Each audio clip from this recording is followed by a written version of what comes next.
سورہ بقرہ کی ان آیات کو نماز میں تلاوت کرتے ہوئے میرے دل میں خیال پیدا ہوتا ہے کہ میں ان گناہوں کی معافی مانگ رہا ہوں جو بھول کر یا چوک کر ہو گئے، لیکن جو گناہ میں نے پورے شعور سے کیے اور اب بھی کر گزرتا ہوں ان سے کن الفاظ میں معافی مانگی جائے؟ وہ معافی مانگنے کے لیے تو یہ ہے کہ رب انی ظلمت نفسی ظلما کثیرا، جیسے حضرت آدم سے خطا ہوئی تھی اور حضرت حوا اور آدم نے دعا مانگی تھی ربنا ظلمنا انفسنا وان لم تغفر لنا وترحمنا لنکونن من الخاسرین، وہ دعائیں بھی قرآن مجید میں موجود ہیں۔ یا جیسے کہ حضرت یونس علیہ السلام سے غلطی ہو گئی تھی، اللہ کی اجازت کے بغیر وہ اپنی قوم کو چھوڑ کر چلے گئے، تو انہوں نے جو تسبیح کی ہے،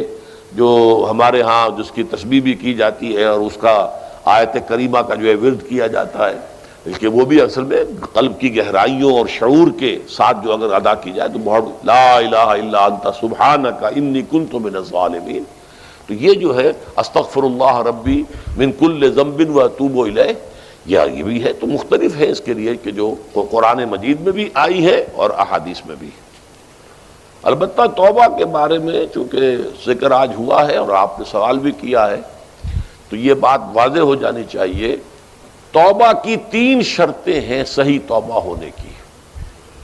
اور یہ 3 شرطیں ہیں حقوق اللہ میں جو گناہ ہوا ہے اس کے ضمن میں۔ حقوق العباد میں ہوا ہے تو 4تھی شرط اور ہے۔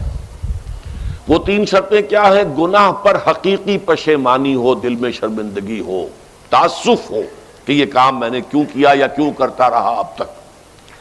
اور نمبر 2 عزم مصمم ہو کہ آئندہ ہرگز نہیں کروں گا، اور نمبر 3 اس کو چھوڑ دے بالفعل، وہ عزم مصمم پر عمل شروع ہو جائے۔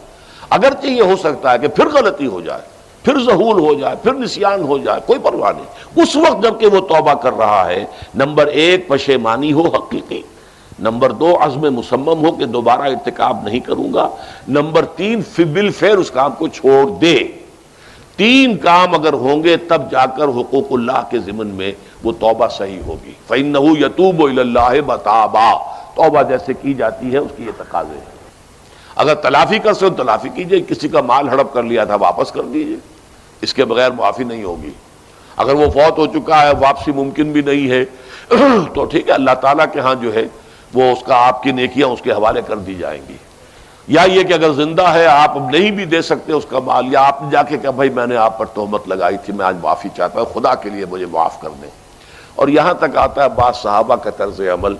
کہ ایک صاحب اپنے اسی طریقے سے ساتھی سے معافی مانگ رہے تھے، انہوں نے کوئی سرسری طور پہ کہا اچھا جی ٹھیک ہے میں نے معاف کیا، لیکن انہوں نے محسوس کیا کہ یہ دل سے معاف نہیں کر رہے،